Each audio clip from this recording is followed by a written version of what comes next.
الله الرحمن الرحيم الحمد لله الذي نفر قلوب العارفين بالنور معرفته وأثبت فؤاد أنبيائه وأوليائه بقصص الأنبياء المرسلين وأكمل إيمان المسلمين والمؤمنين بولاية علي أمير المؤمنين عليه السلام.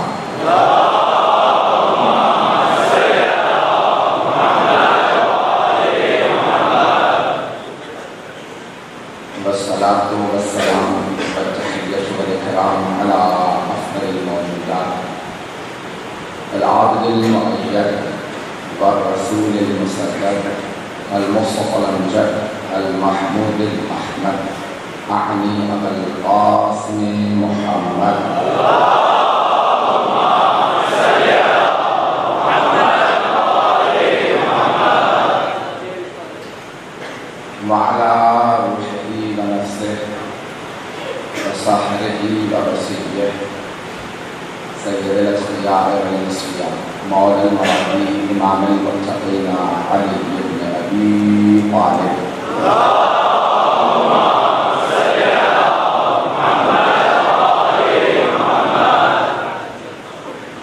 وعلى أصحابه لا سيما بقية الله في الذين روحي وأرواح العالمين لتراب مقدمة الفداء واللعنة الدائمة على أعدائهم أجمعين من الآن إلى قيام يوم الدين.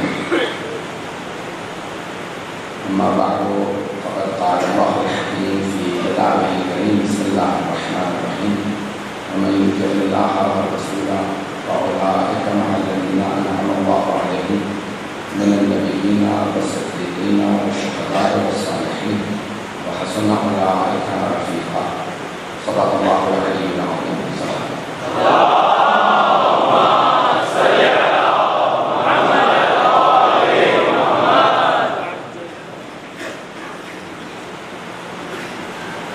کوئی شکریہ ادا نہیں کر سکتا مجلس میں آنے کا، لیکن پھر بھی میں اپنی طرف سے آپ سب کو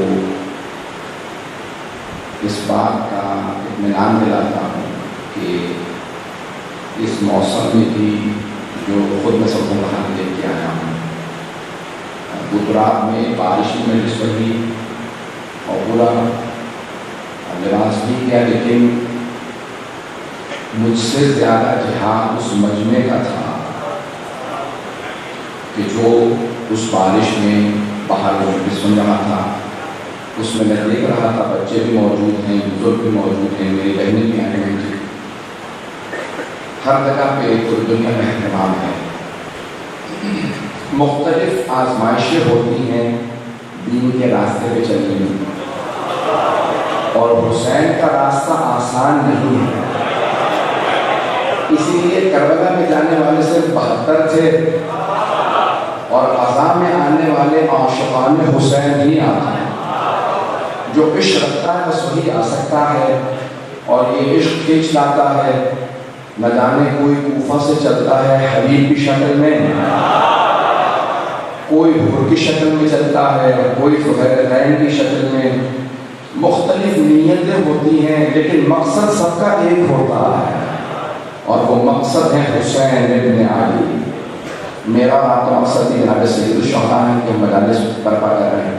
میں نے کل جو موضوع شروع کیا تھا ہمارے آج کے عنوان سے، اس کو جاری رکھوں گا کہ بہت سی باتوں میں ہمارا اختلاف رائے ہو سکتا ہے بہت سے اور مسلمانوں سے، لیکن ہمیں اپنا عقیدہ جاننا ضروری ہے.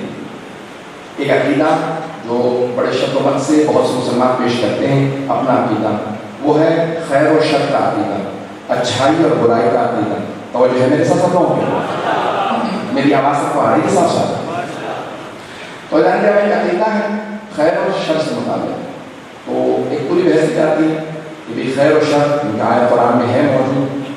خیر و شر اللہ یعنی اللہ سے ہی خیر بھی ہے، شر مال اللہ. اس معنی میں بہت سے لوگ پیش کرتے ہیں کہ اگر آپ کو کوئی اچھائی ملتی ہے تو اللہ سے ملتی ہے، برائی جو آتی ہے وہ بھی آپ کو اللہ سے آتی ہے۔ ما اصابکم من خیر فمن اللہ، اللہ قرآن میں کہتا ہے جو تمہیں خیر ملتی ہے وہ اللہ سے ملتی ہے۔ وما اصابکم من الشر فمن انفسکم، لیکن جو کچھ شر ہے تمہارے پاس وہ تمہارا اپنا ہے، اللہ کی طرف سے شر نہیں آتا۔ شر وہاں سے آتا ہے جہاں شر ہو، پہنچانے والا یہ شر یعنی برائی وہاں سے آتی ہے برائی ہو، اللہ کے پاس صرف ہے ہی اچھائی، پھر بھی بات کو میں نے پہنچا پایا۔ ایک بحث منطق میں کہ آیا نور اور ظلمت، روشنی اور تاریکی دونوں وجود رکھتے ہیں یا نہیں؟ نور ہے، ظلمت نہیں ہے، روشنی ہے، تاریکی نہیں ہے۔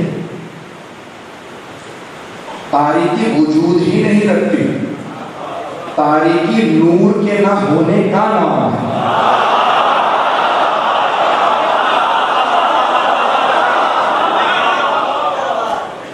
ظلمت اور تاریکی، اندھیرا نور کے نہ ہونے کا نام ہے۔ میں بہت سارا سے مثال دوں گا اپنے نوجوان بچوں کے لیے خاص طور سے۔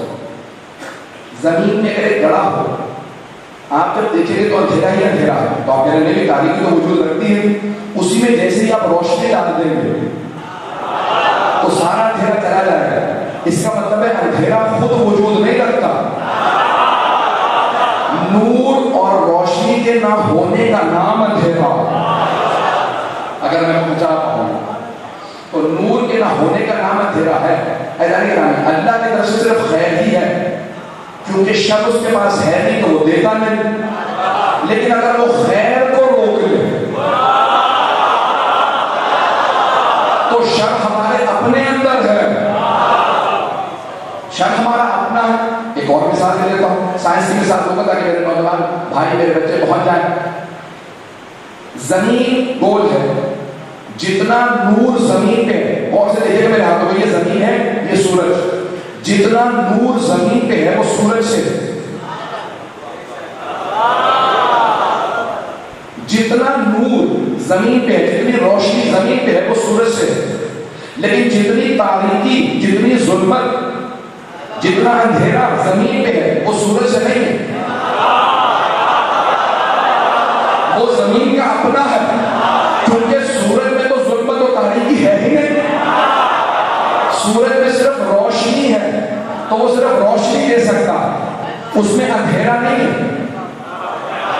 ابھی بھی نہیں پہنچا سکا، توجہ ہو میرے ساتھ۔ یہ جتنی روشنی زمین پہ ہے وہ سورج سے ہے، کیونکہ سورج میں روشنی ہے، جتنی روشنی زمین پہ ہے نا وہ ساری سورج سے ہے، اور جو تاریکی ہے وہ اپنی ہے۔ کیوں؟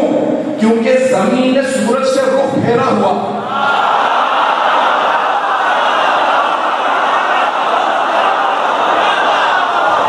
زمین گھوم رہی ہے، تو جب گھوم جاتی ہے نا سورج سے رخ پھیر لیتی ہے تو تاریکی ہو جاتی ہے، جیسے گھوم کے واپس آتی ہے تو روشنی ہو جاتی ہے۔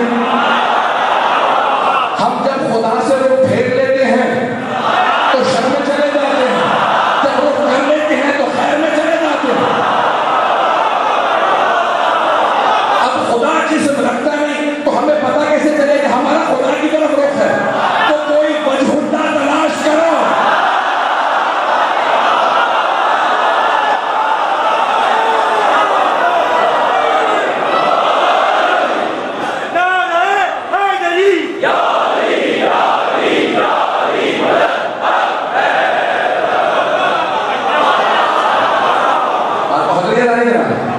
تو یہ محرم جیسے کہ آتا ہے تو ہم خیر ہی خیر میں ہوتے ہیں،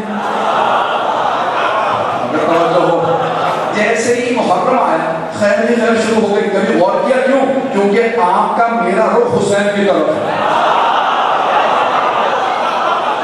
اور حسین ابن علی علیہ السلام میں خیر ہی خیر ہے، اور وہ جو دوسرے ہیں جو محروم ہیں کیونکہ ان کا رخ حسین ابن علی کی طرف نہیں ہے۔ جو حسین سے رخ پھیر لیتا ہے نا تو وہ ظلمتوں میں، تاریکیوں میں، اچھا میں کسی شیطان سے گزرے تھے، اور آپ کو آرام نہیں ملتا، دن رات آپ کے باہر ہے، میں نے کہا ہاں بالکل صحیح کہہ رہے ہیں، آرام نہیں ملتا لیکن سکون ہے۔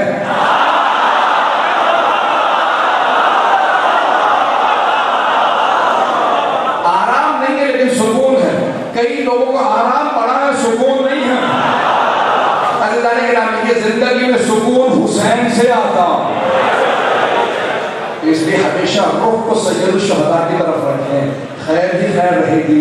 ایک بہت بڑے بزرگ ہمارے استاد، ایک بہت بڑے مرد تبلیغ، وہ ہمیشہ مرحوم فرماتے تھے، کہتے تھے تمام مرحوم کہتے تھے کہ ہمیشہ تمام کے تمام مومنین سے کہتے ہیں بچوں کو عادت ڈالیں، جب گھر سے نکلنے لگے نا تو ایک مرتبہ کہہ کے جائیں السلام علیکم یا ابا عبداللہ الحسین، اور جیسے گھر میں واپس آئے پھر دوبارہ کہیں السلام علیکم یا ابا عبداللہ الحسین. کہ جب جاتے میں آتے میں صرف حسین ہی زندگی میں ہو تو خیر ہی خیر رہے گی. اعزائے گرامی، تو اس لیے اللہ کی طرف سے صرف خیر ہے. جیسے زمین پہ روشنی سورج سے، اسی طرف سے اللہ سے صرف خیر ہے. شک ہمارا اپنا، آپ پہنچ گئی ہے مجھے نہیں معلوم، میں پہنچا پا رہا ہوں یا نہیں پہنچا پا رہا.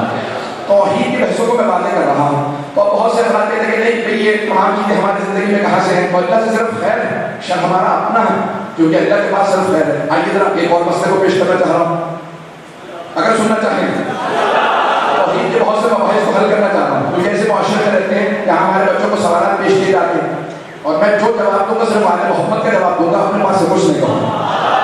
قیامت تک آنے والے ہر سوال کا جواب ائمہ اہل بیت دے گئے. ہمیں تلاش کرنے کی ضرورت ہے، جواب وہ دے گئے ہیں.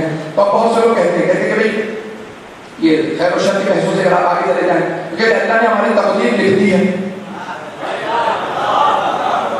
مقدر، تقدیر، قسمت، بہت سے الفاظ ہیں ہر زبان میں اور الفاظ، ہمارا فیٹ، ڈیسٹنی، جتنے الفاظ کہیں گے اتنی زبانوں میں پیش کر دوں گا. سمجھنا آپ کا کام ہے، میں صرف الفاظ ہی پیش کر سکتا ہوں. تو وہ کہتے ہیں تقدیر لکھ دی ہے اور میں جو کچھ کر رہا ہوں وہ تقدیر کی وجہ سے ہے. اللہ نے تقدیر لکھ دی تھی. یزید کو برا نہیں کہنا چاہیے کیونکہ اس کی تو تقدیر میں لکھا ہوا تھا. لوگ پہنچ رہے نہیں پہنچ رہے ہیں، بات پہنچ رہی ہے. اب یہ یزید اور کیا اس کے بھی باپ کو بچ گئے، یہ ہنس کر دیجیے گا. تو اب کیا کیا انہوں نے کہا بھائی کس طرح سے بچایا جائے. تو انہوں نے کہا کہ بھائی نہیں آپ کسی کو برا نہیں کہہ سکتے. میں یزید کا نام ہی نہیں لینا چاہتا. پتہ نہیں کون کون ہے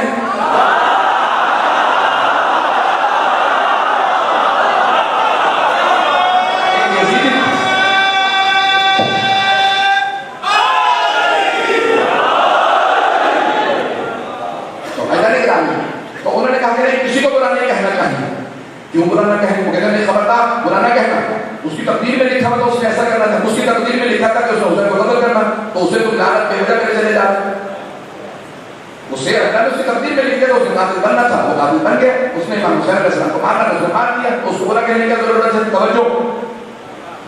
اور ایک صاحب نے اور مجھ سے ایک جگہ پہ بحث کی. میں آج کل بڑا سوشل میڈیا کا دور ہے تو ہر آدمی سوال کہیں نہ کہیں سے بھیج ہی دیتا. وہ کہنے کہ بے وجہ جو ہے لوگوں کو گناہگار کر رہے ہیں مسلمانوں کو کہ بھئی اس پہ لانا بھیجو، اس پہ لانا بھیجو. یہ غلط ہے سب. کیوں کہ امام حسین بہت سخی ہیں، بہت کریم ہیں، کریم نانا کے کریم نواسے ہیں. تو اگر امام حسین نے روزے قیامت یزید کو بخش دیا تو آپ کہاں کھڑے ہوں گے؟ تو میں نے کہا کہ پہلے آپ سوچ لیجیے آپ کہاں کھڑے ہوں گے.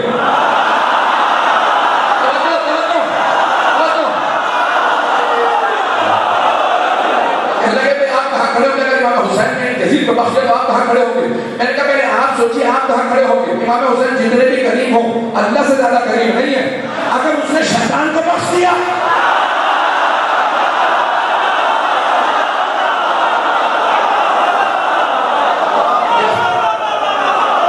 یہ سورج شام قرآن پڑھ گیا شیطان مردود پہ لعنت بھیجے چلے جا رہے ہیں. اللہ اتنا کریم ہے.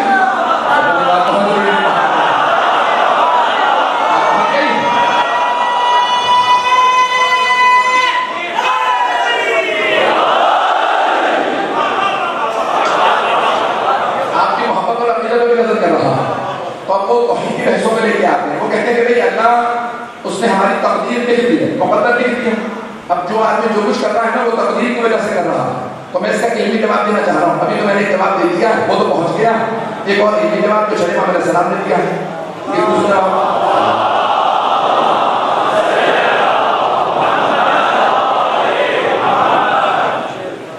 یہ جو جواب میں نے پیش کیا تھا وہ آپ نے پسند فرمایا. امام کا علمی جواب ہے، بہت گہرا جواب ہے، بہت ٹھوس جواب ہے، اسے بھی سن لیجیے.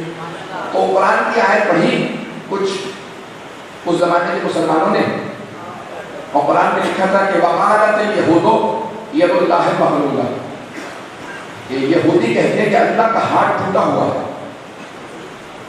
قرآن کی آیت ہے، سورہ مائدہ کی آیت کہ وقالت الیہود ید اللہ، ید کہتے ہیں ہاتھ کو، ید اللہ اللہ کا ہاتھ ٹوٹا ہوا، مغلولہ ٹوٹا ہوا. اللہ کہتا ہے قلت ایدیہم، یہودیوں کے ہاتھ ٹوٹ جائیں. اللہ خود ہی کہہ رہا ہے، ان کا نظریہ پیش کرتا ہے عقیدہ. تو یہ عقیدوں کو رد کرنا میرا آپ کا کام نہیں ہے، تو اللہ نے بتایا. یہ بات سمجھ رہے ہیں؟ تو اللہ جواب میں کہتا ہے یہودیوں کو، کہتا ہے کہ وقالت الیہود ید اللہ مغلولہ، یہودی کہتے ہیں کہ اللہ کا ہاتھ ٹوٹا ہوا. قلت ایدیہم، ان کے ہاتھ ٹوٹے، بل یداہ مبسوطتان، اس کے تو دونوں ہاتھ کھلے ہوئے ہیں. اللہ کے دونوں ہاتھ کھلے ہوئے ہیں، کیونکہ جب ہاتھ ٹوٹ جاتا ہے تو باندھ کے ہاتھ گردن میں لٹکا دیا جاتا تھا. تو اب وہ بیچارے جب نے آیت پڑھی تھی فوراً یہودیوں کے پاس چلے گئے، پوچھنے لگے بھئی تم لوگ واقعی نہیں مانتے ہو کہ اللہ کا ہاتھ ٹوٹا ہوا گردن میں لٹکا ہوا؟ انہوں نے نہیں، ہمارا یہ عقیدہ نہیں. اب بیچارے مسلمان جو صرف قرآن کو مانے نا کہ اللہ کا قرآن کافی ہے، وہ بیچارہ ہو جاتا ہے. جو آیت کو بھی مانتا ہے وہ کبھی بیچارہ نہیں ہوتا. اور جو آیت کو ماننے والے تھے انہوں نے کہا مولا وہ یہودیوں سے اچھی خاصی بحث ہو گئی ہے، اور وہ تو کہہ رہے ہیں ہم نہیں مانتے، تمہارا قرآن میں اللہ استغفر اللہ غلط ہے. قرآن میں لکھا کہ یہودی کہتے ہیں اللہ کا ہاتھ ٹوٹا ہوا، ہم تو نہیں مانتے کہ اللہ کا ہاتھ ٹوٹا ہوا، ہمارا عقیدہ یہ نہیں ہے. تو چھٹے محمد صاحب نے کہا کیا تم واقعی نہیں سمجھے تھے کہ وہ یہ عقیدہ رکھتے ہیں کہ اللہ کا ہاتھ ٹوٹا ہوا؟ وہ بھی جناب موسیٰ سے آگے بڑھ کے اللہ نے وہ توحید تو ماننے والے ہیں. تو کہا مولا یہاں پہ اللہ کی مراد کیا ہے؟ کہ ان کا عقیدہ یہ ہے کہ اللہ نے تقدیر لکھ دی ہے، اب وہ بدل نہیں سکتا. اللہ کہہ رہا کہ اگر تقدیر لکھی میں نے ہے تو جس نے تقدیر لکھی ہے تو وہ مٹا کے تبدیل کیوں نہیں کر سکتا؟ بل یداہ مبسوطتان، جبکہ اس کے دونوں ہاتھ کھلے ہیں، جب چاہے مٹا کے لکھ دے. یمحو اللہ ما یشاء، امام نے آیت پڑھ کے جواب دیا، یمحو اللہ ما یشاء ویثبت وعندہ ام الکتاب، وہ جو چاہے محو کر دے مٹا دے، جو چاہے لکھ دے، اس کے پاس ام الکتاب ہے. کہ اللہ فرماتا ہے تقدیر جب میں نے لکھی ہے تو میں بدل بھی دیتا ہوں. اللہ فرماتا ہے تقدیر لکھ دی تو بدل بھی دیتا ہوں. یہودیوں کا یہ عقیدہ تھا اللہ نے تقدیر لکھ دیا بدل نہیں سکتا. اب اگر کسی مسلمان کا یہ عقیدہ تو سمجھ لو یہودی عقیدہ.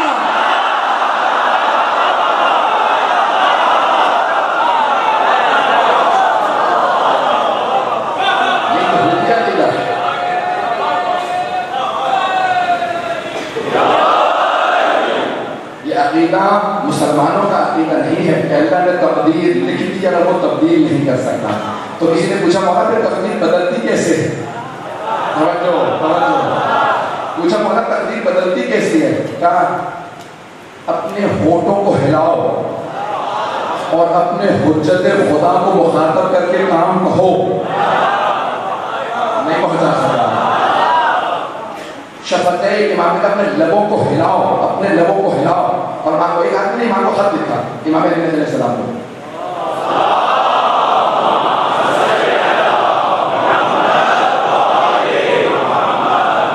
بھائی دور دور لوگوں نے کہا تھا جگہ بھی کیا ہے نہیں کہ سن لیجیے گا جو مطالعے پیش کر رہا ہوں. زیادہ وقت نہیں ہوا، اگر آپ کہیں تو میں انشاءاللہ جلدی ختم کر دیتا ہوں. لوگ کھڑے ہیں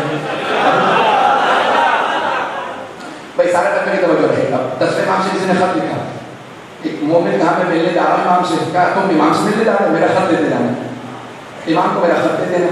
تو جیسے امام نے خط کھولا تو اس میں لکھا تھا کہ مولا میں بہت پریشان ہوں، ذرا میرے لیے دعا کر دیجیے گا میری پریشانی دور ہو جائے. امام نے کہا جب واپس جانا نا تو اس سے کہنا ہم تمہیں بھولے ہوئے کب ہیں جو تم یاد دلا رہے ہو. کہ تم اپنے لبوں کو ہلاؤ، ہم تمہاری آواز بھی سن لیتے ہیں اور تمہارا کام بھی کر لیتے. اگر کسی کا یہ عقیدہ نہ ہو، کیونکہ میں شیعہ کا بیان کر رہا ہوں، بہت بڑا نام ہے آیت اللہ شیخ محمد امین بہجت، نام سن رکھا ہوگا آپ نے آیت اللہ بہجت کا. تو ذرا یوٹیوب پہ جا کے سرچ کر لیجیے، وہاں پہ آپ کو مل جائے گا. ایک طالب علم نے کیمرہ آن کیا، ریکارڈ کر رہا ہے، بہجت تو نہیں معلوم. کہا ہم امام زمانہ سے آپ کے کہنے کی وجہ سے باتیں کرتے رہتے ہیں، کیا مولا ہماری باتیں سنتے؟ تو آقا مرحوم شیخ محمد امین بہجت نے جواب دیا، کہا کہ یہ جو تم نے بھی سوال کیا نا، اس سے پہلے کہ میں سنوں مولا نے سنا.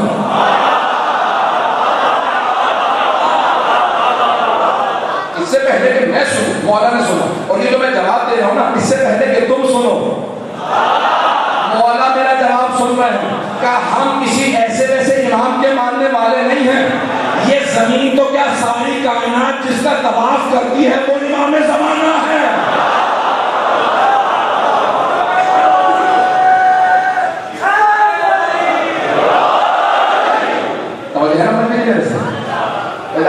امام سے کہا ایک اور روایت پیش کر کو سنا چاہیے.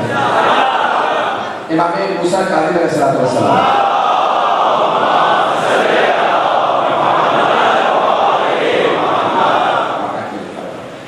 ساتھ میں امام سے 2 بھائی ملنے کے لیے آنے کے بعد مولا کو سلام کیا. اچھا دیکھیے ہر زمانے میں ہر طرح کے لوگ موجود ہیں. جیسے آج کے زمانے میں کوئی بہت ہی مضبوط ایمان کا شیعہ بھی ہوتا ہے، کوئی بیچارہ ضعیف الایمان بھی ہوتا ہے. آپ جیسے خاموش ہو گئے بس نہیں جانتا ہوں، میں اب سب جانتے ہیں. ہاں ہوں کرتے ہیں مجھے پتہ چلے کہ آپ لوگوں کو پتہ ہے ایسا ہے یا نہیں. تو اب ہر زمانے میں ہر طرح کے لوگ ہوتے ہیں. اور وہ 2 بھائی ملنے تھے شیعہ ماننے والے تھے. آئے امام کو سلام کیا. امام نے دونوں کو دیکھا مسکرا کے ایک سے کہا تو اس راستے میں مرنے والا تھا. یہ جو تم حج کے لیے چلے ہو مجھ سے لیے آئے ہو نا، تو دونوں میں سے ایک بھائی سے کہا تم اس راستے میں مرنے والے تھے، تمہاری موت لکھی ہوئی تھی، تمہاری قسمت میں موت لکھی ہوئی تھی. اس نے کہا آپ کو کیسے پتا؟ امام سے کہنا چاہتا وہ کہا آپ کو کیسے پتا؟ امام نے کہا کہ پہلے پوری بات سن لے پھر سوال کرنا. جب تم چلے نا تو راستے میں تم دونوں اپنی پھوپھی سے ملنے گئے تھے. اس نے کہا مولا کہیں تو کسی کو بتا نہیں، آپ کو کیسے پتا؟ امام نے کہا ابھی بھی پورا نہیں سنا، بیچ میں بولے چلا جا رہا. امام نے کہا ابھی جب تم دونوں چلے نا فلاں بستی سے چلے، دونوں نے نیت کی کہ ہم حج پہ جائیں گے، راستے میں فلاں جگہ پہ رکیں گے، اپنی پھوپھی سے ملیں گے، پھر حج پہ جائیں گے، امام موسیٰ کاظم سے ملیں گے. تو اس مقام پہ جب پہنچے پھوپھی سے ملے تو اس راستے میں تم دونوں بھائی جب چلے نا تو تمہارے میں سے ایک کی موت لکھی تھی، لیکن جیسی تم پھوپھی سے ملے تو اللہ نے صلت الرحم کے اندر زندگی بڑھانے کا لکھا. صلت الرحم یعنی اپنے خودی رشتہ داروں سے ملنا، اور قطع رحم یعنی خودی رشتہ داروں سے واسطہ توڑ لینا. کہ جو قطع تعلق کر لے اس کی زندگی کم ہو جاتی ہے، جو صلت رحم کرے زندگی بڑھ جاتی ہے. تم دونوں پھوپھی سے ملے تمہاری زندگی بڑھ گئی. کہ مولا کتنی زندگی بڑھی ہے؟ کہ 5 سال. جس دن پھوپھی سے ملا تھا اس دن سے لے کے 5 سال لگاتے. دوسرا بھائی کہتا ٹھیک 5 سال بعد میرا بھائی مر گیا. میں نے کھڑے ہو کے فوراً مولا کو سلام کیا.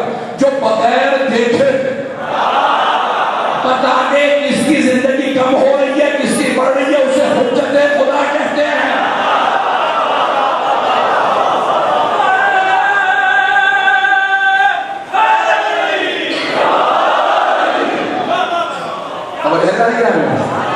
اور یہ تقدیر ہے اللہ کے ہاتھ میں ہے. میں نے کہا تھا 2 دن بعد ایک روایت ہوں کیونکہ میں نے دیکھا توحید بیان کرنا سب سے مشکل کام ہے، اور آپ اس محبت سے توحید مجھ سے سن رہے ہیں کہ میں توحید بیان کر رہا ہوں دوسرے دن، اور آپ اس حضرات اس محبت سے عقیدت سے آپ حضرات مجھے جو بات دے رہے ہیں میں اس کا مستحق نہیں ہوئی. آپ کی عقیدت ہے جس طرح سے آپ سن رہے ہیں، جس حسن سماج سے آپ نے مجھے نوازا، میں انتہائی ممنون اور تمام حضرات اپنے برادران کا، بزرگوں کا، اپنے بچوں کا، سب کا ممنون. حضرت عیسیٰ کے مقام سے گزر رہے تھے. روایت آپ نے سنی ہوئی ہوگی. تو ہمارے ساتھ میں تھے، ہماری سے ایک مرتبہ کہا کہ یہاں پہ شادی ہو رہی ہے، خوشی منا رہے ہیں، کل یہیں پہ غم ہوگا. اگلے دن جیسے ہماری واپس سے پھرنے کا وہاں پہ خوشی. کہا کہ یا عیسیٰ ابن مریم ہے، مریم کے بیٹے ہیں حضرت عیسیٰ. آپ نے کہا تھا صبح غم ہوگا، ابھی بھی یہاں پہ خوشی ہے. کہ پروردگار رات کو نے مجھے یہی کہا تھا، تو میں نے اپنے حوالے سے بتا دیا. اب سمجھ میں آیا 14 کا مقام کیا ہے.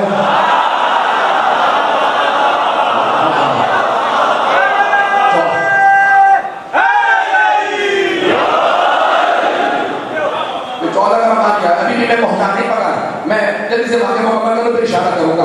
تو جناب اشارے کا پروردگار رات کو نے مجھے بتایا کہ یہاں پہ بھی شادی ہو رہی ہے، صبح دونوں یہاں پہ غم ہوگا. تو پروردگار کیا ہوا؟ کبھی رات دلہا دلہن نے مر جانا تھا، ان کی قسمت میں لکھا تھا، تقدیر میں یہی تھا کہ دلہا دلہن مر جائیں گے، دلہا دلہن مر جائیں گے. لیکن وہ صدقہ دے کے گئے تھے حجرے میں، وہاں جا کے دیکھو گے کہ سانپ موجود ہے. جب گئے تو دیکھا جس نے پکڑایا سانپ موجود تھا، وہ کاٹ نہیں سکا کیونکہ انہوں نے صدقہ نکال دیا تھا.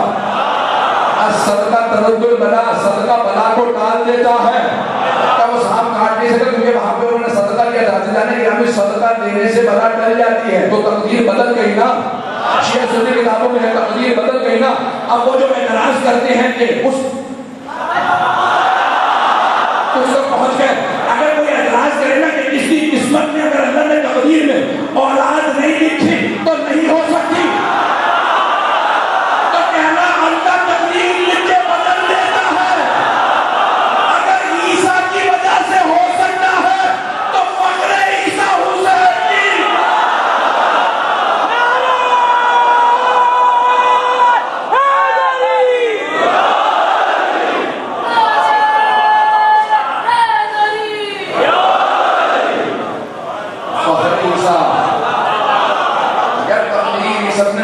کی وجہ سے بدل سکتی ہے، صدقے کی وجہ سے بدل سکتی ہے، تو حسین ابن علی کی وجہ سے تقدیر کیسے نہیں بدل سکتی ہے؟ اعلان گرامی کبھی کوئی شک نہ کرے، ذہنوں میں شبہہ نہ آنے دیجیے گا. اللہ سبحانہ و تعالیٰ نے کچھ ہستیوں کو ایسا بنا کے بھیجا ہے کہ اللہ سبحانہ و تعالیٰ ان کی وجہ سے گنہگاروں سے راضی ہو جاتا ہے. اور بعض اوقات اگر کوئی نیکوکار بھی ہو تو اللہ ان سے ناراض ہو جاتا ہے. یہ تیری نمازیں، یہ تیرے روزے میں نے سب دیکھ لیا، لیکن ان میں سے کسی بھی جگہ پہ علی نہیں تھا.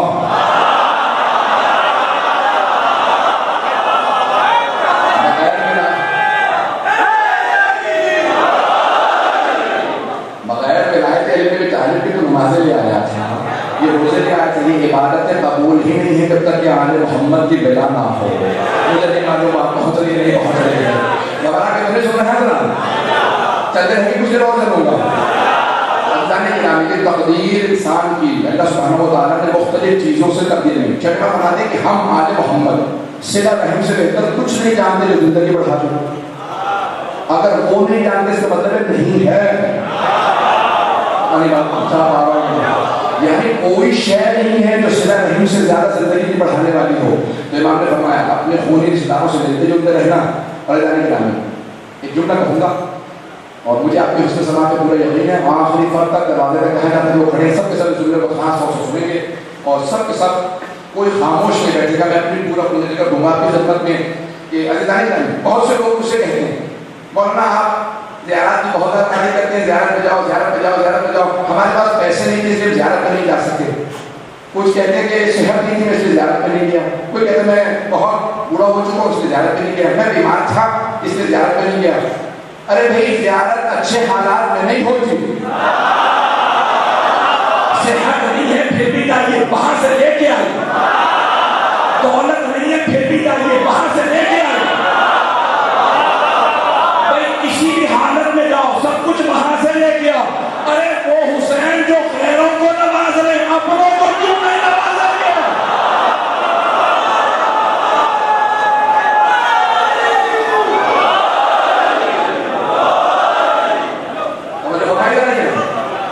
جناب سید الشہداء کے پاس کوئی غیر بھی آ گئے تو اسے نواز دیا. غیر تو کیا دشمن بھی اگر آ گئے اور اس نے کہا آج سے آپ کا ہوں تو مولانا یہ نہیں کہ خود تم نے پانی بند کیا تھا آج ہے. حسین بہت کریم ہے عزیزان گرامی. خداوند متعال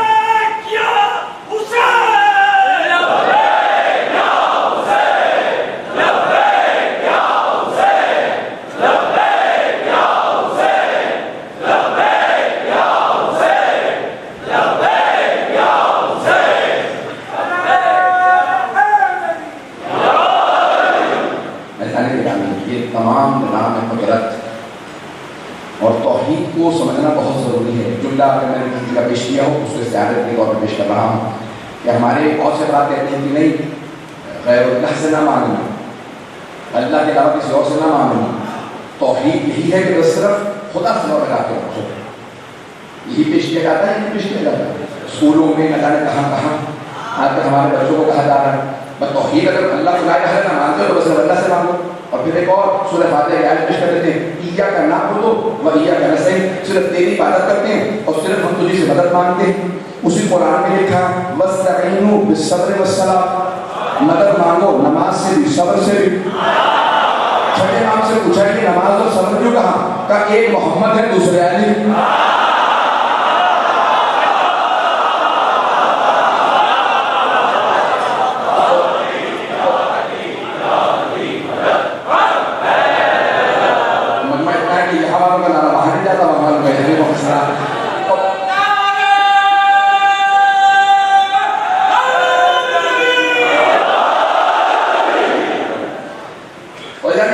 میں جواب پیش کر رہا ہوں. ایک علمی میں جواب میں نے آپ کو دے دیا قرآن کریم سے کہ قرآن نے کہا, قرآن نے باتیں الفاظ میں لے دیا. سورہ فاتحہ میں کہا ایاک نعبد و ایاک نستعین. میں ایک وہابی کو جواب دے رہا تھا,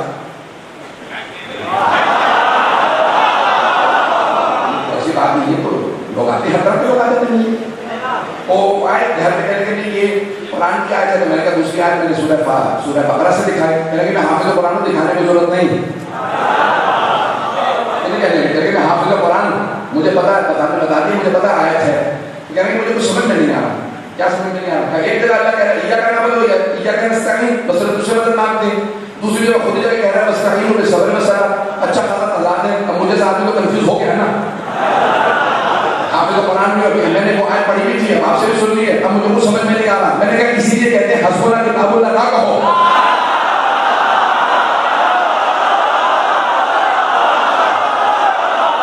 میں نے کہا کہ اسی لیے کہتے ہیں یہ نہ کہو کتاب کافی ہے. جس نے سب سے پہلے کہا تھا نا کتاب کافی ہے, سب سے پہلے وہی علی کے در پہ آیا تھا.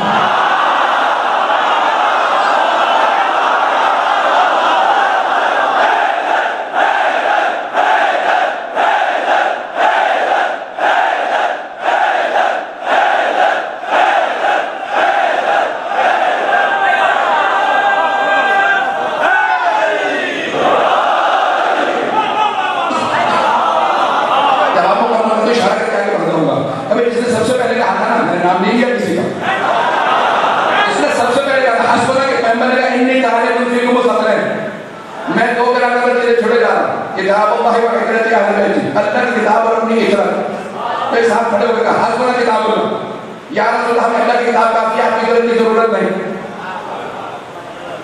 ایسا نہیں, جس نے کہا نا تو جیسے پیغمبر کا وصال ہوا, اب کسی نے یہودی نے سوال پوچھ لیا قرآن سے, ابھی یہ 3 سوال ہیں قرآن سے جواب دے. تجھے قرآن سے جواب بھی چاہیے, تو یہودی ہے, تو قرآن سے جواب بھی مانگ رہا. کہ بھئی میں یہودی ہوں, تو یہودی نہیں ہے.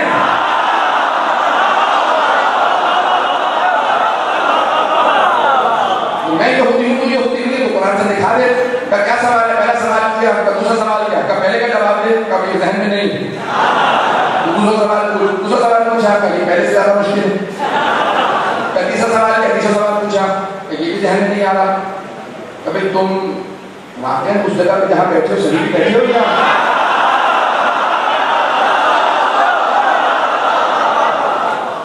اس جگہ پہ تمہارا سے کیا مطلب؟ آؤ کسی اور سے پوچھ لیتے ہیں, مجھے دوست سے بہت قریبی. تمہیں جواب آتا ہے, اگر تجھے خود نہیں آتا تو مجھ سے پوچھ رہا.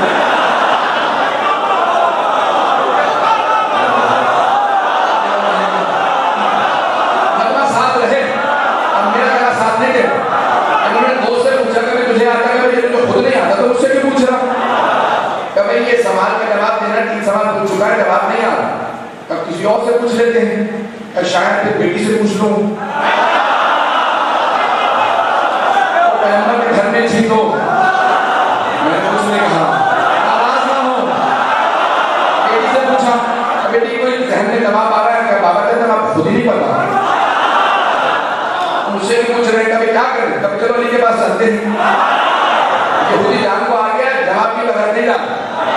اب فوراً اٹھے آئے جناب علی کے گھر میں. آنے کے بعد دستک دی, یہ نہیں کہا کہ یا علی میں مشکل میں ہوں, کہ یا علی دین پہ مصیبت آن پڑی ہے,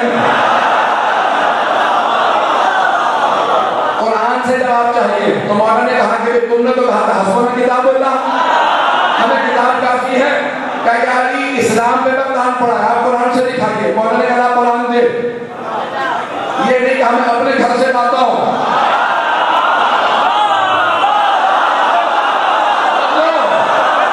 اسی کے ہاتھوں سے قرآن لیا. مولانا نے قرآن کھولا اور ایک مرتبہ اشارہ کر کے کہا کہ ہاں جواب ہے.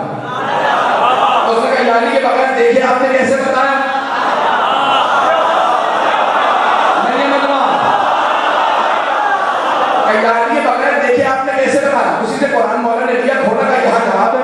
کہ یعنی کے بغیر آپ نے دیکھے کیسے بتایا. کہ تو قرآن دیکھ لے, جواب نہ لگے تو میں دوبارہ دکھا دیتا ہوں. اس نے فوراً آیت پڑھی جو مولانا نے کہی تھی, کہ ہاں اب آپ نے جب کہہ دیا نا تو جواب اسی میں. اب آپ نے جب کہا تو آیت میں نے بھی کئی مرتبہ پڑھی تھی, لیکن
جگہ تضاد نہیں ہے. جب انسان خود سمجھنے کی کوشش کرے گا تو ہر جگہ تضاد نظر آئے گا. بات ذہن میں ہے کہ میں کسی کو جواب پیش کر رہا تھا, وہ کہتے ہیں ایک جگہ اللہ نے کہتے ہیں ایاک نعبد و ایاک نستعین, دوسری جگہ کہا واستعینوا بالصبر والصلاۃ, تو یہ تضاد ہو گیا, کا تضاد نہیں ہے. جب تم کہو گے نا حسبنا کتاب اللہ تو تضاد لگے گا. جب آیت کے پاس آ جاؤ گے تو وہ آیتوں کو حل کر دیں. آیت میں آیت کی تفسیر ہے لیکن آیت سمجھا سکتی ہے کون سی آیت کس آیت کی تفسیر ہے. ایک ہمارے بہت بزرگ عالم حدیث ہیں, بہت بڑے ہو چکے ہیں, تو کہنے لگے کہ میں امام ابا کے اندر حج پہ گیا ہوا تھا, جنت البقیع میں کھڑا تھا. تو اب جیسے امام ابا دیکھا تو لوگ آنے لگے, اور ہر آدمی آگا یہ وہ زیارت سر, تو اتنے میں جب ایک مطالبہ آیا, اس کا کیا بات ہے تم بقیع میں تبلیغ کیوں کر رہے ہو؟ یعنی لگے یہ بتاؤ تم کیا کر رہے ہو؟ یعنی کہ میں بھی تبلیغ کر رہا ہوں لیکن میں مطلع ہوں, میں اپوائنٹڈ ہوں. توجہ سے سنیے گا, میں اپوائنٹڈ ہوں, میں منصوب ہوں, مجھے نصب کیا گیا اسی کام کے لیے, تمہیں نصب نہیں کیا گیا. تمہیں یہ 1400 سال بعد سمجھ میں آ گئی بات, جسے نصب کیا جائے اس کی مانو, جسے منصوب کیا جائے اس کی مانو, جو خود بخود بن جائے اس کی نہ مانو.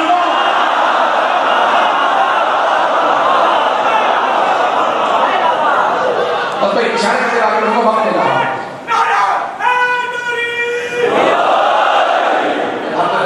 نعرہ مجھے پورا یقین ہے کہ نظر تک آپ کی آواز آتی ہے.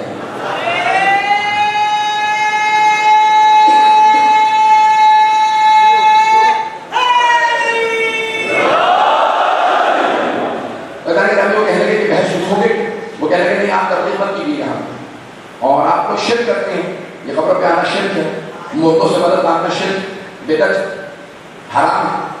تو تین ہی لفظ ہیں.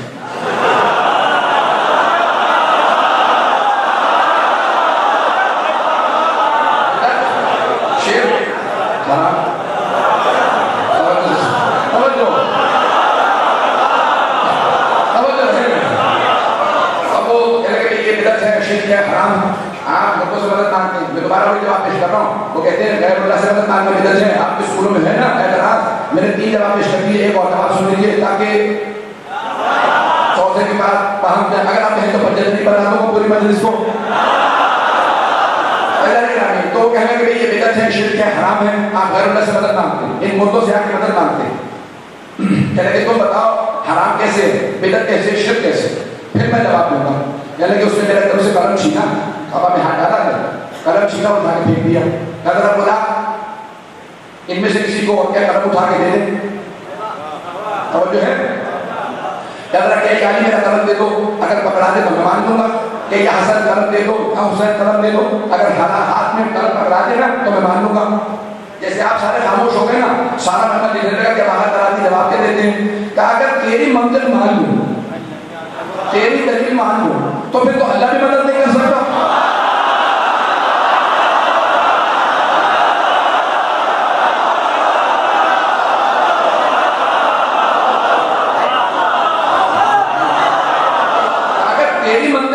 تیری دلیل مان لوں کہ بھئی یعنی مجھے قلم اٹھا کے دے دے, تو پھر تو اللہ بھی مدد نہیں کر سکتا. کیا تھا میرا قلم دے دے, تب وہ اس لیے نہیں بنایا گیا کہ تیرے جیسوں کے اٹھا کے قلم دیتے رہے. انہیں پتا ہے تو قلم چلانے والوں میں ہے.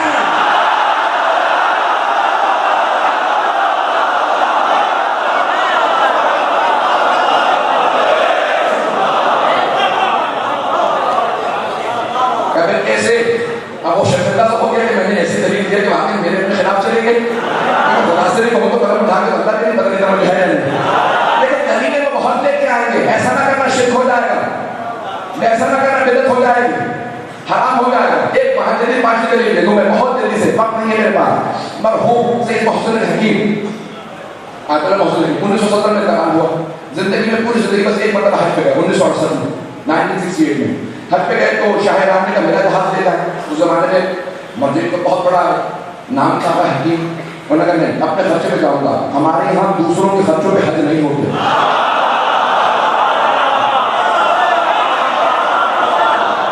تو فیصل سعودیہ کا بادشاہ اس نے کہا کہ آل سعود کا فیصل نے کہا میرا پرسنل جیٹ حاضر ہے. کہنے تیرا اگر اس کا شیعہ کا حاضر چاہیے ہو بہرحال مختلف بادشاہ حضور وزیر اعظم نے کہا کہ ہمارے سب کے آپ کے لیے یہ جہاز حاضر ہوں گا کہ اپنے خطے میں جاؤں گا، نجف سے چلے گا پہلے کاشمین جاؤں گا، ناقل حوائج کے بعد میں سلام کروں گا، وہاں سے ایئرپورٹ جاؤں گا۔ تو پورے رستے میں علماء اس زمانے کے علماء بتاتے ہیں کہ پورے رستے میں شیعوں نے پورے رستے میں قربانیاں دی کہ آپ کی حفاظت کے لیے بھیج رہے ہیں۔ ایک شیعہ مرتے جا رہے تھے، وہاں پہنچے، فیصلے کا میں ملنا ضرور چاہوں گا، تو بلایا۔ اب وہ مدینے جب گئے تو مکے میں جیسے پہنچے، عمرہ تمتع جب ادا آ چکے، حج ابھی نہیں آیا تھا، وہ اپنے محل میں آیا تھا کہ ایک ملاقات ہو جائے، میں آپ کو علماء کو بھی بتا لوں گا۔ کہا ٹھیک ہے، دعوت ہے، تمہارے علماء بھی آ رہے ہیں تو آ جاؤں گا۔ اب ان کے اس وقت سب سے بڑے مفتی تھے، مفتی اعظم، ان کا نام عبداللہ بن باز، ذہن میں نام ہے؟ چلے نہیں، اچھا یہ چلے۔ تو عبداللہ بن باز نامی ان کا مفتی اعظم، سب سے بڑا مفتی ان کا مانا جاتا ہے، جو بھی پہلے مجھے نہیں معلوم آپ کہنا چاہتا ہے، تو حکومتی ملا جو بھی بات نام رکھی ہے، وہ اتفاقاً نیچے رہتے تھے، گاڑی چلتی نہیں تھی اور نابینا سے دیکھ نہیں پاتے تھے، تو جیسے ہی پہنچے اسے پتہ نہیں تھا کون کون آیا ہوا، تو اتنے میں تعارف کرنا مطلب شیعوں کے ایک آیت اللہ ہے، سید محسن الحکیم، سید محسن طباطبائی الحکیم، امام حسن مشتاق نصر سے جو سید محسن طباطبائی الحکیم، تو جیسے کہ سنا تو فوراً عبداللہ بن باز کا لعنت اللہ علیہ، ان پہ لعنت ہو، تو فوراً فیصل نے ڈالنے کی کوشش کی، کبھی ان کا تعارف کبھی کروا دوں، یہ ہمارے سب سے بڑے انہوں نے بات سنا، بات آگے نہیں بڑھے، جو اس نے کہا ہے نا پہلے دلیل دے کیوں کہا ہے، آگا چھوڑ دیا، وہ کہہ دیا، اسے پتہ نہیں تھا، میں نے بتایا نہیں تھا، وہ نابینا میں نے آپ کو دیکھا نہیں ہے، تو آپ کو جذبات میں کہنے کا نہیں، تم بتاؤ تم نے کیوں کہا۔ پہلی بات تو کہنے لگے بادشاہ کو دینے کا، پہلی بات تو یہ بات ہو گئی کہ یہ پتہ چل گیا کہ تم لوگ بھی لعنت کو مانتے ہو۔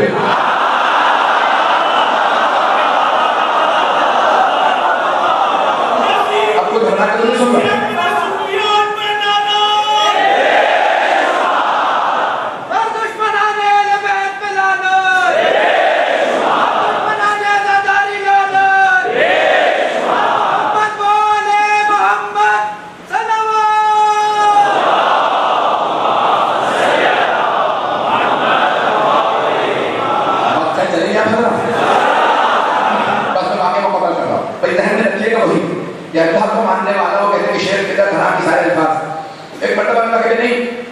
کبھی بھی آپ توسل نہ کیجیے، غیر اللہ سے مدد نہ مانگیے، قبروں پہ مت جائیے، یہ ذریعے پہ جانا بدعت ہے، اور سب کی سب باتیں بات تو یہ سب کی سب ہم چل رہے ہیں، جو زمانے میں مطلب نئے انٹروڈیوس ہوئے تھے، تب نے بات پہنچ نہیں پہنچ، اور اب تو حضرات بزرگ کے وہ تو پہنچ گئے ہوں گے، نوجوان کے لیے پیش کرنا کہ اس زمانے میں ساری چیزیں شروع ہوئی، تو ایک مرتبہ حکیم نے کہا کہ یہ اس نے جو کہا کہ اس پہ لعنت ہو، یہ میں پوچھنا چاہتا ہوں اس نے کیوں کہا، تو کہنے لگا کہ میں نے اس لیے کہا کیونکہ آپ قرآن کی تعبیر بھی مانتے ہیں، اس لیے تو ہم کہتے ہیں قرآن میں تفسیر بھی ہے، تعبیر بھی ہے، وَلَا يَعْلَمُ تَعْبِيرَهُ إِلَّا اللَّهُ وَالرَّاسِخُونَ فِي الْعِلْمِ، اور قرآن کی تعبیر کو کوئی نہیں جانتا سوائے اللہ کے اور وہ جو علم میں اترے ہوئے ہیں، وہ ہے چوتھا، وہ راسخون فی العلم، پتہ نہیں بات پہنچ نہیں پہنچ رہی، تو وہ ہے راسخون فی العلم، تو کبھی یہ تعبیر یہ قرآن کو مانتی ہے، اس لیے میں نے جانت کی ہے، اور مجھے کسی نے بتایا تھا کہ یہ تعبیر قرآن کو مانتا ہے، اس لیے میں نے جانت کر، تو تعبیر قرآن کو نہیں ماننا چاہیے، بس اللہ تعبیر جانتا ہے۔ انہوں نے کہا کہ اچھا قرآن میں تعبیر نہیں ہے، نہیں صرف اللہ جانتا، کوئی نہیں جانتا۔ کہا میں ایک سوال کرنا چاہتا ہوں، قرآن جانتے ہو؟ میں حافظ قرآن ہوں، 9 سال میں نے حفظ کر لیا، کہنے کہ عربی جانتے ہو؟ کہنے کہ میں پیدائشی عربی ہوں، عربی کے علاوہ کوئی زبان ہی نہیں جانتا۔ وہ کہتے ہیں اچھا میں ایک آیت پڑھتا ہوں، ذرا تم مجھے مطلب بتا دو، کہنے کہ آیت کیا ہے؟ کہا کہ من کان فی ہذہ اعمی وہو فی الآخرۃ اعمی واضل سبیلا، جو دنیا میں نابینا ہے وہ آخرت میں بھی نابینا ہی رہے گا۔ اب جا سکا من کان فی ہذہ اعمی وہو فی الآخرۃ اعمی واضل سبیلا، جو دنیا میں نابینا ہے، جو دنیا میں اندھا تھا وہ آخرت میں اندھا ہی رہے گا، واضل سبیلا، اور بہت ہی بری جگہ جائے گا۔ مطلب کیا؟ اسے بالکل وہاں زبان میں تالے لگ گئے، سانپ سوکھ گیا، بولنے سے قاصر کچھ دیر دیکھ کر فیصل کا کیا بات ہے جواب دیجیے، کہا مجھے نہیں معلوم۔ اب فیصل نے کہا کہ مجھے خود سمجھ میں نہیں آ رہا یہ آیت، میں نے کئی مرتبہ پڑھی ہے، قرآن پڑھ رکھا، یہ آیت مجھے بھی سمجھ میں نہیں آ رہا، جو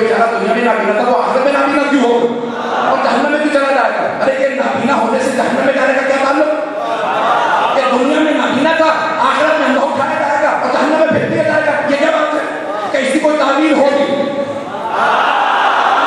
ہم بتاتے تعویل کیا ہے, اس کی تفسیر میں تعویل ہے. کیا بتائیے تعویل کیا؟ کہ میں بھی نہیں جانتا تھا, چھٹے امام نے بتایا. جو دنیا میں علی کی ولایت کا اندھا ہو,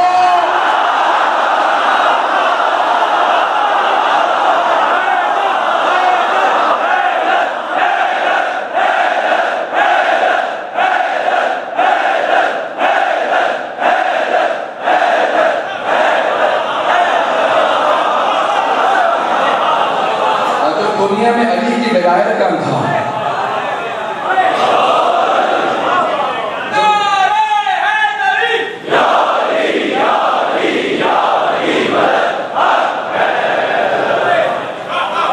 جسے دنیا میں علی کی ولایت نظر نہ آئی ہو, آخرت میں اسے اللہ باقی اندھا بنا دے گا اور پھر وعدت کو سبھی گا.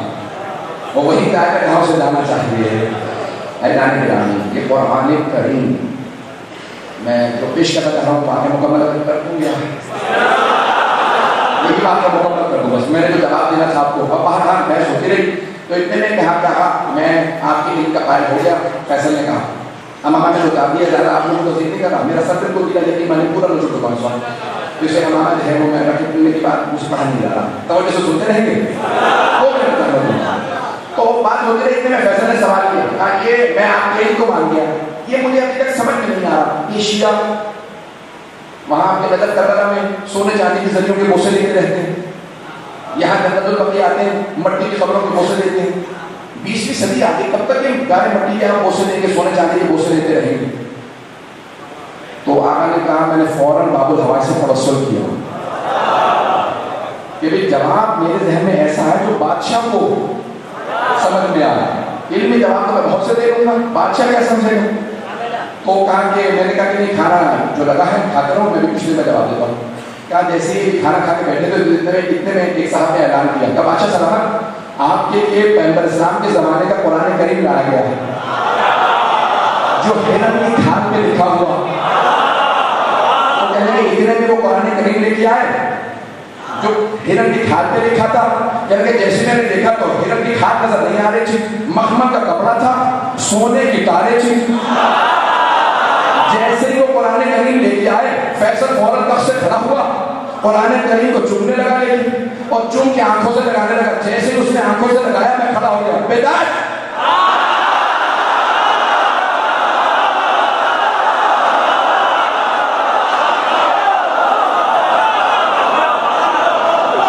جیسے ہی اس نے چوما نا تو میں نے فوراً کہا بیدار شیخ حرام.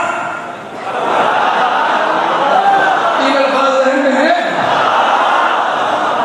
جیسے ہی میں نے کہا تو فیصل نے چومنا تو فوراً چھوڑا. کہا آقا آپ کا دماغ صحیح ہے, میں قرآن کریم چوم رہا ہوں اور آپ یہاں پہ گھر میں شور بتانے لگے ہیں.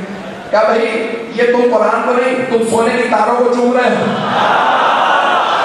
تم مخمل کے کپڑے کو چوم رہے ہو. یہ سونے چاندی کی تارے کا نہیں, میں اس سونے چاندی کے مخمل کے کپڑے کے اس لیے بوسے دے رہا ہوں کیونکہ اندر قرآن ہے. کہ ہم بھی گارے مٹی کے بوسے نہیں دیتے.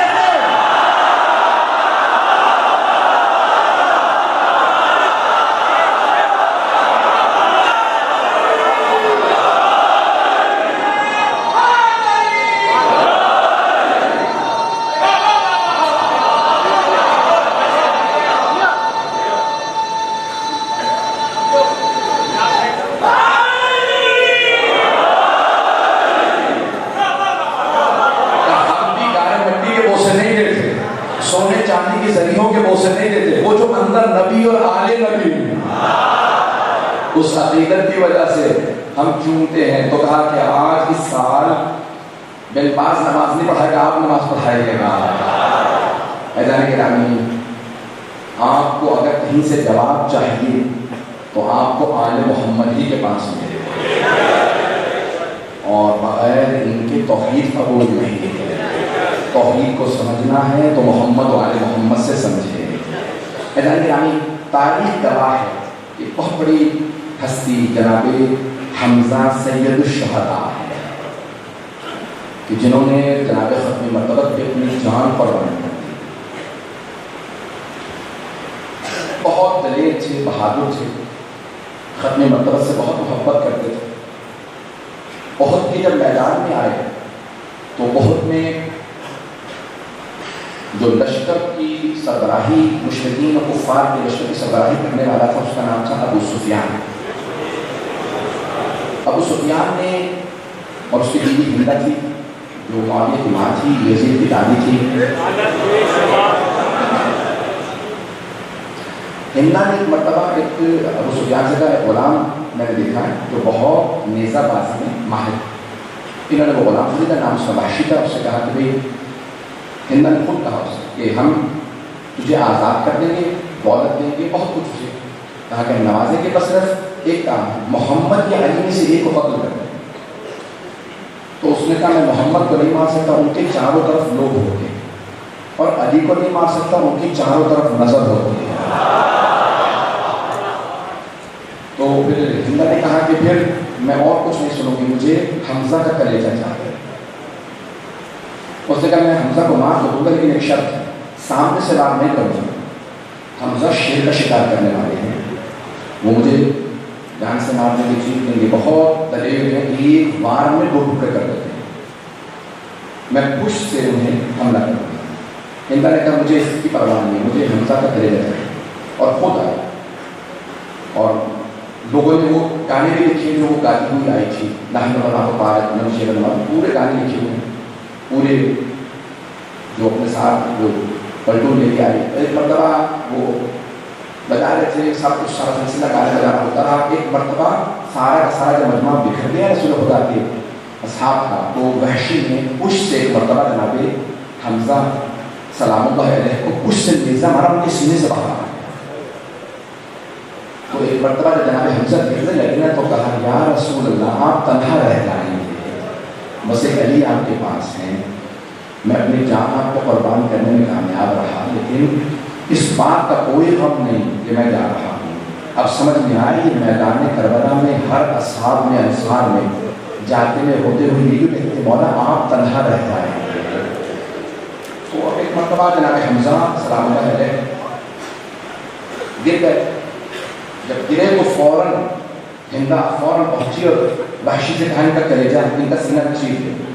اس نے پورا سینہ کاٹا, کھولا, اس نے کلیجہ نکالا اور کھانا چاہتی تھی, لیکن چلے ماں فرماتے ہیں کہ اللہ نے کلیجے کو اتنا سخت کر دیا تاکہ وہ کھا نہ سکے, کہ ایک سید الشہداء کا جسم کا کوئی بھی ٹکڑا مشرکہ کا جز نہ بنے, کا اسے سخت کر دیا. لیکن اگر آپ زیارت عاشورہ یا کوئی زیارت پڑھیں تو اس میں آئمہ نے جب ہندہ پہ لعنت دی ہے نا تو یہ جملہ کہا وَابْنَ آخِلَةُ الْأَكْبَارِ, قبر کی جمع اخبار, کلیجہ چبانے والی کے بیٹے, اللعین ابن اللعین, کہ وہ بھی ملعونہ تھی, اس پہ بھی لعنت ہو, بیٹوں پہ بھی لعنت ہو. یعنی مرتبہ اس نے سینہ چاہ کروایا جناب حمزہ کا, وحشی نے کلیجہ نکال کے دیا, چبانا چاہا, کھا نہیں سکی. اس نے کہا کہ ان کا غسلہ کر دو, ان کی ناک کاٹو, ہونٹ کاٹو, کان, ان کی آنکھیں نکال کے مجھے دو, ہاتھوں کی انگلیاں, پاؤں کی انگلیاں کاٹو.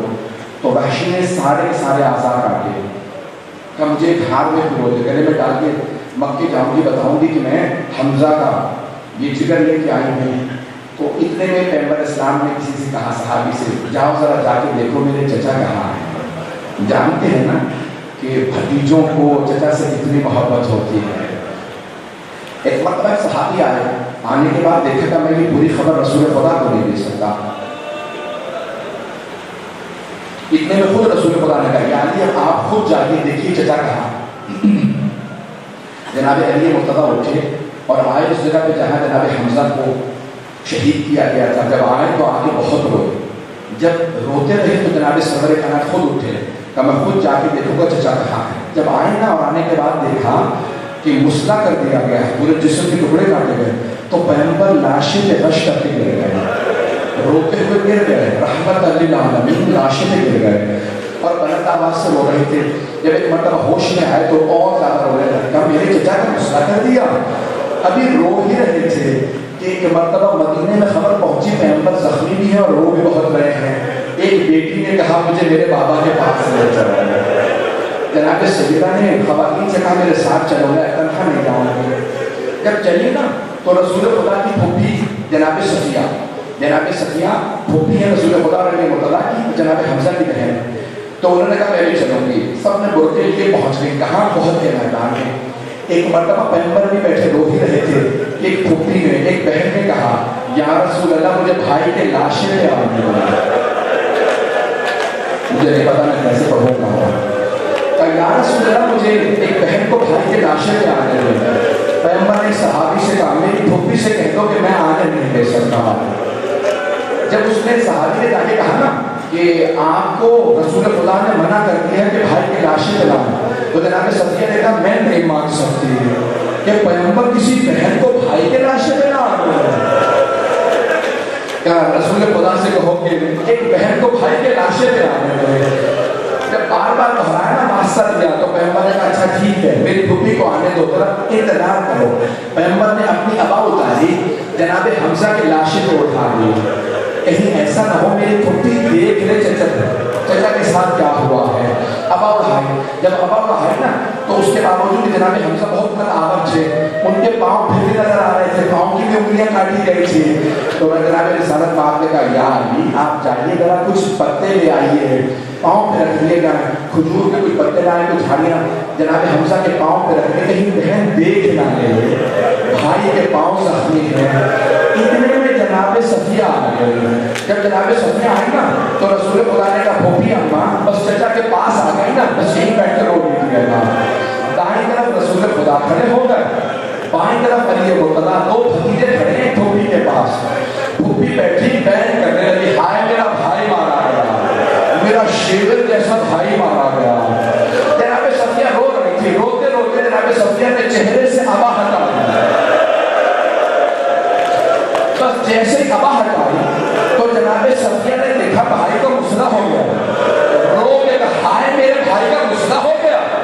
بس یہ کہا لاشے پہ گر گئی. جب لاشے پہ گری تو دیکھا بے ہوش ہو چکی. ایک بازو جناب رسول خدا نے پکڑا, دوسرا بازو علی مرتضیٰ. دونوں بھتیجوں نے پھوپھی کو لاشے سے اٹھایا اور دونوں اٹھا کے مدینے لے جانے لگے. اور جب بھی بیوی جناب صفیہ کو ہوش آتا تو ایک ہی بات کہتی ہائے میرا بھائی, میرے بھائی کا مسئلہ ہو گیا. اب میں آپ سے کہوں گا ذرا میرے ساتھ چلیے, کربلا کا میدان ہے, 11 محرم ہے, ایک بہن بھائی کے لاشے پہ آ رہی ہے. میرے طرح دیکھیے جب وہ بہن آئی نا ہاتھ بسے گردن بندھے تھے, سر پہ چادر نہیں تھی. مولا سجاد کہتے ہیں جب میری پھوپھی آئی تو آنے کے بعد لاشا دیکھا اور رو کے کہنے لگی اماں آپ نے چکیاں پیس کے پالا تھا.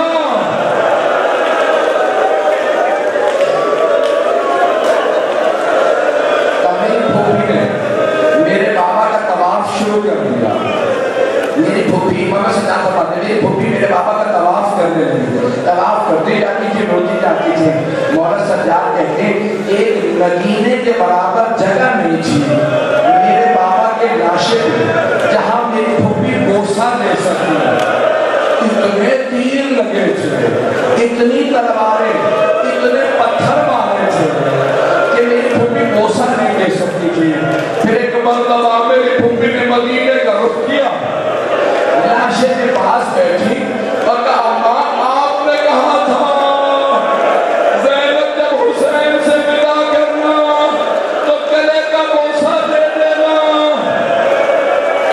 میری پھوپھی نے ہاتھ پسے گردن بندھے تھے, اپنے لبوں کو کٹے ہوئے گلے پہ رکھا اور چوم کے رو کے کہا یا جدہ یا رسول اللہ صلی علیہ ملیک السماء. نانا آسمان سے ملائکہ نازل ہوئے تھے آپ کا جنازہ پڑھنے. ہذا حسین المرمد بالجناب. نانا یہ آپ کا نواسہ حسین ہے. نانا یہ آپ کا حسین جو پتھروں میں گھرا ہوا ہے, جسے اتنے پتھر مارے گا. میں نے تمام کر دیا, میں نے تمام کر دیا. ہاتھ جوڑ کے کہوں گا بس دو جملوں کی زحمت, آپ سے برداشت نہیں ہونا. ابھی تو میں نے نہ کوئی شہادت پڑھی ہے, ابھی تو کوئی شہادت نہیں پڑھی, مجھے معاف کر دیجیے گا. میرے بہت سے بچے برداشت نہیں کر رہے, بہت سے بزرگ میں کر دیجیے گا. آخری جو میں پیش کر رہا ہوں عزیزان گرامی, 5ویں امام سے پوچھا مولا جب حسین پشت زلجنہ سے گر گئے تو اشیاء بتاتے زلجنہ مولا کا دفاع کر رہا تھا، آوازیں بلند کر رہا تھا، مولا زلجنہ کچھ کہہ رہا تھا۔ امام باقر نے کہا وہ بار بار کہتا تھا میرے مولا ایک مرتبہ خدمت کر کے میری پشت پہ واپس آ جاؤ، میں آپ کو اتنی دور لے جاؤں گا۔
بارش میں آئے ہیں، رات سے ہموار رہنا چاہیے، لیکن ایک سوال کرو، آپ کے راستوں میں پتھر تو نہیں بچھائے گئے،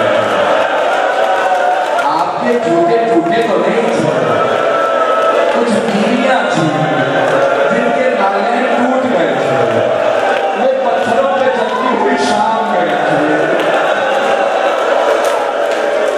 ان بیویوں میں ایک چھوٹی بیوی بھی تھی۔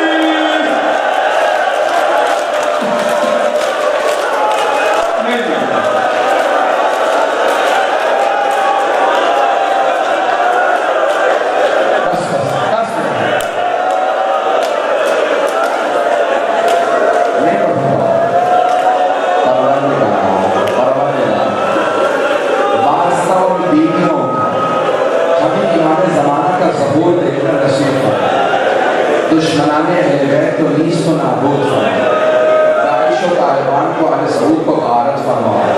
پروردگار کشمیر میں حالات خراب ہے، بحرین میں، یمن میں، نائجیریا میں، برما میں، لیبنان میں، فلسطین میں، کہاں حالات خراب ہے، افغانستان میں، پروردگار سب کی حفاظت فرما۔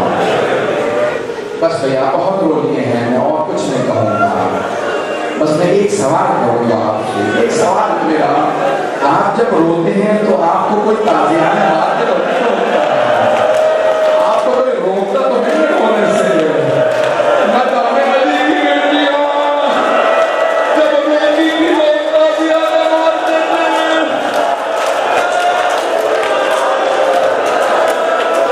پروردگار ہم سب کو امام زمانہ کا ظہور دیکھنا نصیب ہو۔ ربنا تقبل منا انك انت السميع العليم بحق محمد وآله الطيبين الطاهرين المعصومين.